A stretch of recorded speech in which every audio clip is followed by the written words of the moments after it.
Hey guys, welcome to another Warhead using blocks tutorial. Today, we're going to be talking about the recent posts block.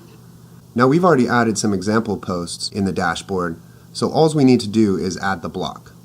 Let's get started. Our recent posts block is going to go right here next to the social media links in the footer. So we need to select that sector, just like that, and click the Add Block link and scroll down until we see the recent posts block and select it. There we go. Now we're in the recent posts block settings. The heading settings allow you to select the heading type and the text that's displayed above the recent posts. We're going to go ahead and adjust ours really quickly, just like that.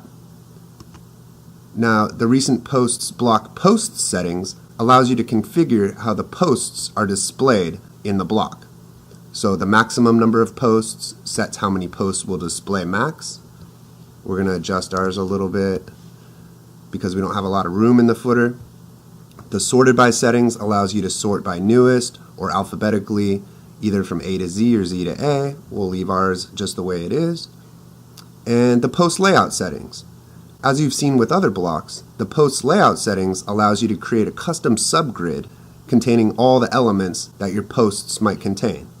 So elements like the post title, post author, post date, short content, and the more link. Now, you can configure your post layout however you want. For our example, we're just going to leave one sector here. That's going to end up displaying the posts in this sector over here. Alright, let's adjust our elements.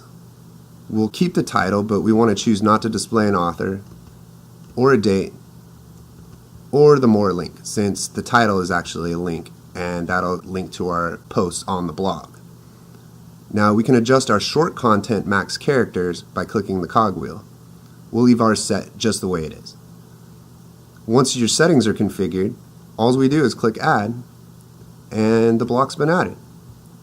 As you can see, our recent posts are now displaying right here in the footer, right where we want them to. You can see the first one says Valentine's Day Specials, that's the title, and then there's some text, which is the short content, and the second post is Winter Sale Happening Now, which is the title, and again, the short content's below it. Alright, now all that's left to do is some simple styling for our recent posts. We'll let you style your recent posts however you want. Alright, now we've styled our recent posts. As you can see, we didn't do much except for add some spacing between each post. Now they display really nicely in our footer here. And if you click the link for any of the posts, you can see it'll take you to that page on the blog. There you go. You've just seen how easy it is to add recent posts to your website using the recent posts block. Stay tuned for future tutorials where we show you how to use more blocks in Warhead. Thanks for watching.